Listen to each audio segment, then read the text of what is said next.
pinaghirapan, kumbaga lahat ng effort na pagtutulungan para mapaganda yung pelikula talagang kita dito sa pelikula. Ang sarap ng pakiramdam kasi pinaghirapan namin, nakita namin yung feedback ng tao na natuwa sila. So para sa amin, higit-higit pa yung binigay nila sa amin. At hindi lang once yung kissing scene, 7 nabilang namin. Sabi nga namin, di ba? So walang hanggang nabiting sila. Dito sa sobrang Dito, kasagad-sagadin na namin. Anong feelings of may namin? Ano? Anong feeling nung kiss nyo? Ay, Yamato, kaya ka tutuwa ako. Yung ngiti ko, hindi mawala eh. How was the experience sa Amsterdam? How was your experience sa Masaya kasi mas nakapag-bonding kami doon, mas nakilala namin yung isa't isa. Kumbaga, mas tumibay yung friendship namin nung nasa Amsterdam na kami. Kasi nga, iba eh, pag shooting ka sa abroad, parang kayo-kayo lang. Walang artista doon. Pero ano bang pagkakilala mo? Siyempre, sabi ko nga, dati, wala pa sa walang hanggang kakilala na kami, nagkakatrabaho na kami. Habang nagiging dalagi siya, subaybayan ko. And then, eto na, jackpot na. Kilala mo ba kay Lola yung kissing scene na yun? Hindi nga eh. Ay, hindi, umiiyak yun eh. Nandiyan ba si Lola ngayon? Baka na Ewan ko, hindi ko parang nandun. Pero alam niya na may kissing scene, Julia. Hindi. Never. Congratulations! Alam niya. Natuloy din, di ba? Ano na yun? Kuya, ano yung Miss Dawn, congratulations. Julia, alam niya yung kissing scene.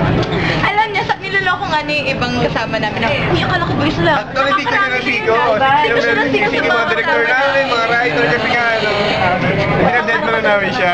Kanya isa lang. So sabi niya, karami na siya.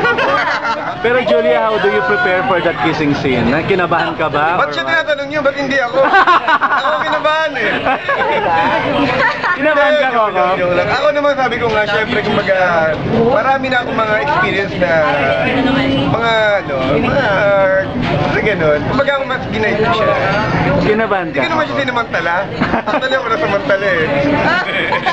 Paano sabi din sa interview ng or interview ng Lola ni Julia, parang boto siya.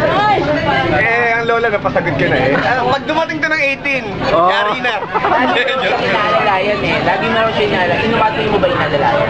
Sa lahat ng aspeto, syempre, bilang magkatrabaho kayo, bilang meeting lady, ko siya. Saka... Si Lola. Si Lola? Ayan. Syempre, kumbaga, laking lola kasi ako eh. Alam ko yung kayo sa kapat ng lola. Saka, which is, yun naman talaga ako. Hindi ko kailangan ng effort o marketing dahil para magpakita ng tao. Ganun talaga. Actually, dati pa kaibigan ko na si Lola. Kumbaga, hindi dahil whatever kay Julia, kundi mahal ko siya eh, bilang tao, bilang kaibigan. Ano yung pag-aalala yung specific pag-aalala yung Siyempre, every time na nakikita kami, nakamusta ko siya, kumain na ba siya.